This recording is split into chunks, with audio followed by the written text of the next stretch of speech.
Welcome back to the blog. Today we're going to do Dante's Inferno, and I have the Great Books copy here, which I really like for several reasons. One is the table of contents. It is very, I don't know if you can see that, it is very, very, very detailed.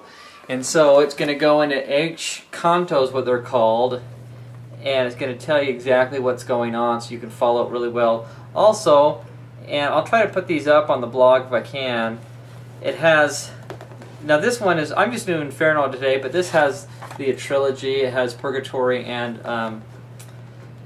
Heaven. I think that's what it's called. But it has a nice map. Let me see if you can see that. It has a nice outline of hell and the different levels all the way down. And so it also has, prior to that? No, it's after that. It shows you in the heavens. I'm going to really try to put these up. See the heavens, it has, you have right here is they're going down the pit, the levels, and they get to the very center, and then you have an escape out to the other side and get through Purgatory, go through Purgatory, and then go through the levels of heaven. So it's really really a great book for that reason.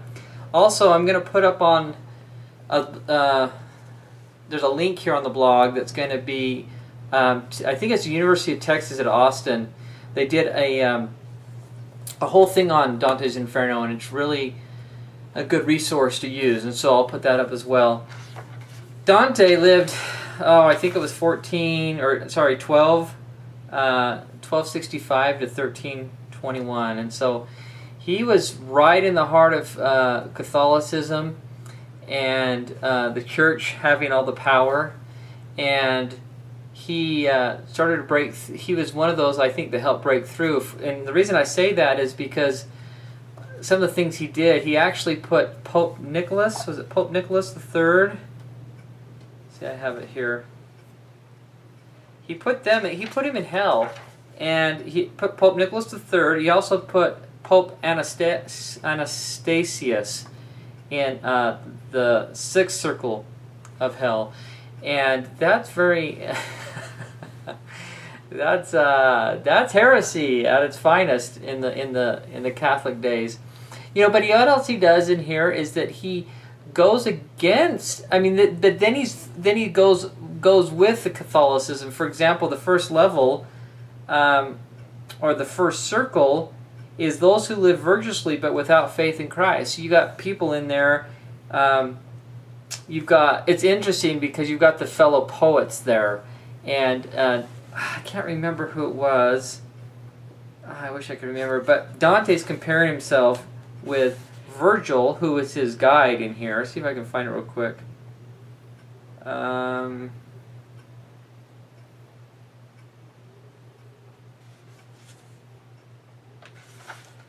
don't think I'm going to be able to find it that fast. Oh, Homer.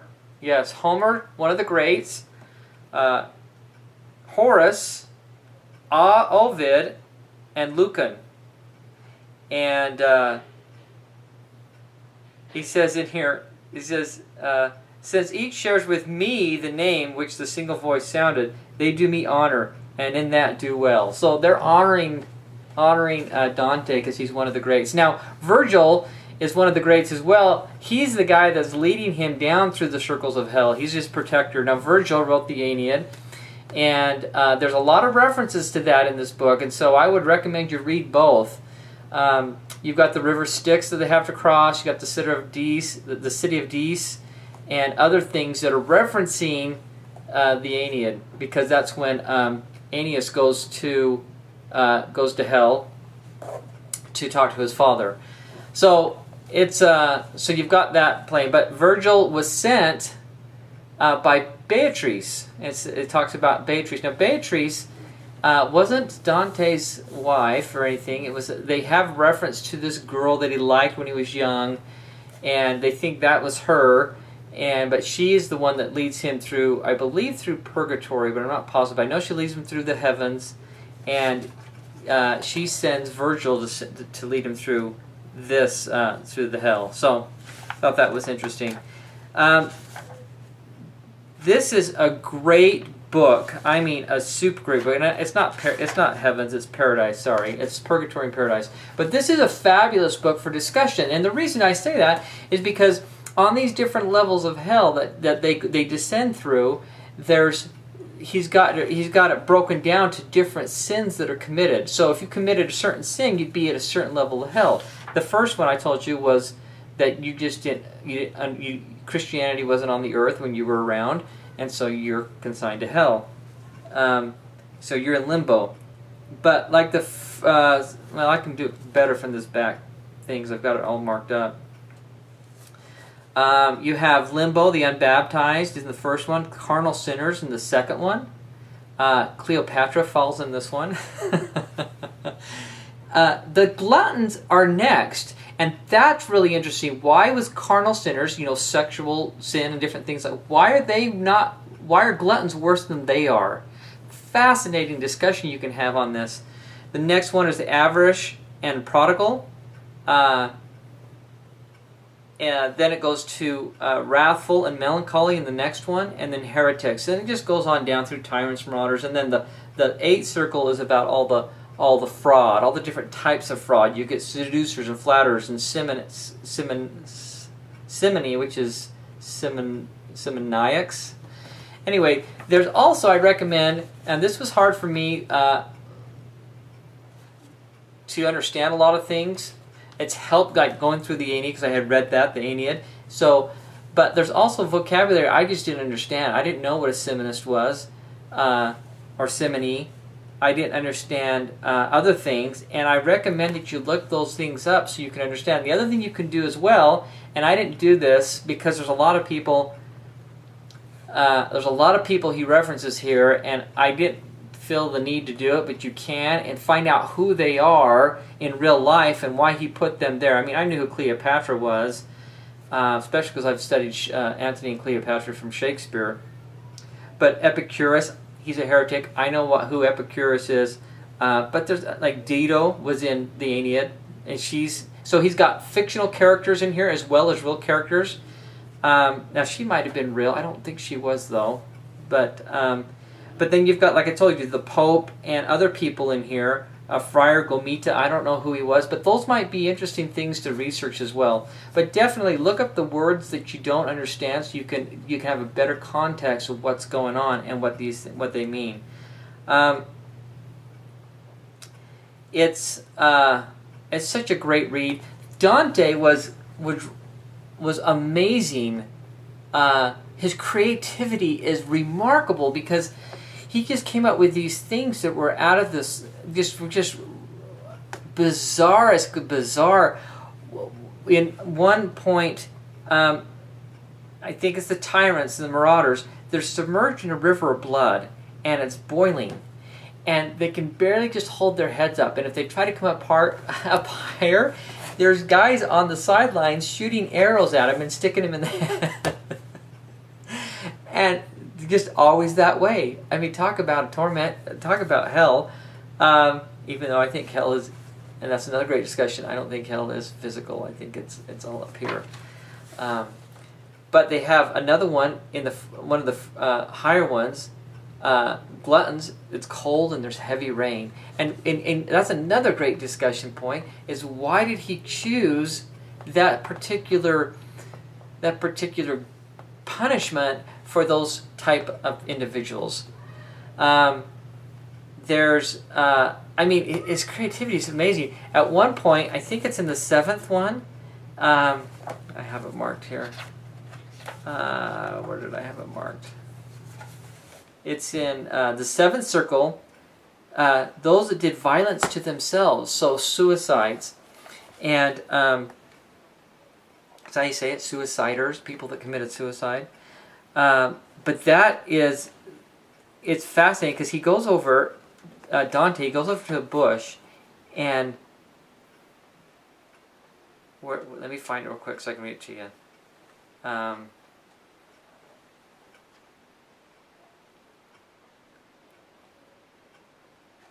I'm feeling pressure because I can't find it. I had this marked. I have it marked. And I'm sorry I can't find it. I'm really looking fast. I'm going to have to cut this. I'll just tell you then, because I don't know where it's at. It's supposed to be right here. So they're in the seventh circle. Oh, here it is. Then I stretched my hand a little forward and plucked a little branch from a great thorn bush. And its trunk cried out, "Why dost thou break me?" What had become dark with blood, it began again to cry. So now the bush is bleeding. And it says, "Why dost thou tear me? Hast thou not any spirit of pity? Men we were, and now we are become stalks. Truly thy hand ought to be more pitiful, had we been souls of serpents." That is just, the creativity is just remarkable. So you got these guys that are bushes now, and they were I think these were suicides, and I think that's what they were there, but it wasn't in the right spot, I thought, so I'm thinking maybe they're not. But anyways, they are now these thorn bushes, or these bushes in hell, and the harpies come and pluck them and make them bleed. And then they fly away, and then they come back and they do it again, and it's just continuous torment. Just pretty remarkable that he could think of things like that.